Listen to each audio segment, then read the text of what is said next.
Welcome back. I trust the time was effective and you're able to really contemplate what sets you apart. Let's move on to section 5. Who inspires who? It's an interesting question. Who inspires who? Inspiration really has to come from within. Often in the early days I was introduced as a motivational speaker, and that used to agitate me. How can I be a motivational speaker? How can I motivate anyone except myself? And then I realised if that's how people saw me, that's how they saw me. But in reality, motivation has to come from within. We need to be able to inspire ourselves to be able to do what we want to do. And this is very important as a component to what we've discussed. It's one thing having a skill, knowing how to communicate, but we need to be inspired enough to then apply it. With your permission, I'm going to put up my concept of the word inspire. So I'm going to write that on the board and then just give you my definition. Because you see, I believe to be inspired is critical. Part of the I, or the I represents the word in the word inspire, initiate ideas. For you and I to be an inspirational, we need to initiate ideas.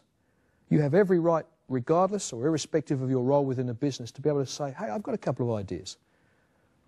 And not necessarily wait for other people to do that. So to be an inspiration, we've got to initiate ideas. The N, Winston Churchill had many, many famous words, but I believe this was one of them.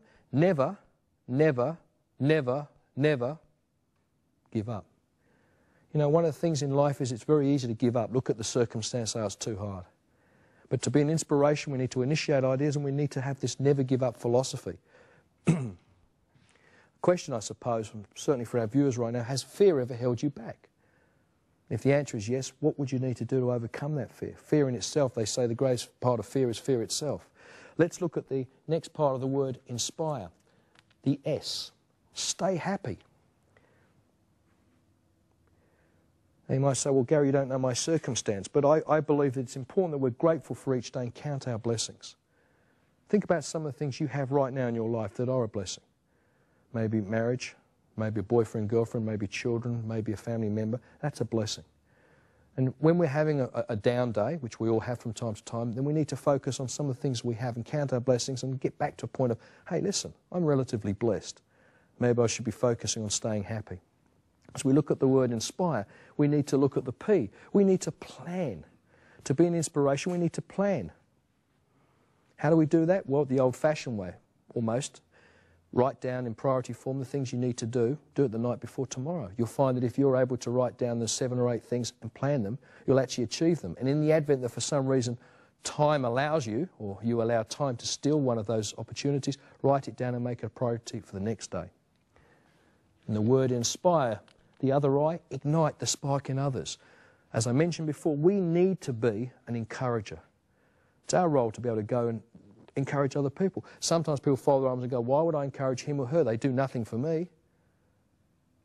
Life doesn't work on that condition. Unfortunately, we have to sort of almost get this unconditional attitude that I'm here to support you, encourage you, ignite the spark in you.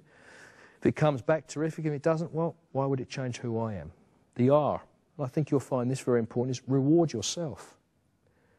There are times when you might decide and deserve to take yourself out for a cappuccino. If you're having a time where it's a bit of a challenge, you might decide that you're going to go and buy a new blouse or a new shirt, tie, whatever. You're going to reward yourself. Occasionally when you take that action and you pamper yourself at that moment, you give yourself a little bit of a spark. And look at how you can reward others. And the E in the word inspire is excitement for life. Let's get an excitement for life. It almost reverts back to chapter 1 when we spoke about why do we do what we do. Passion is critical. Look at, to be an inspiration, that you need to find excitement for life. It's a very, very brief chapter, but I really believe it's critical.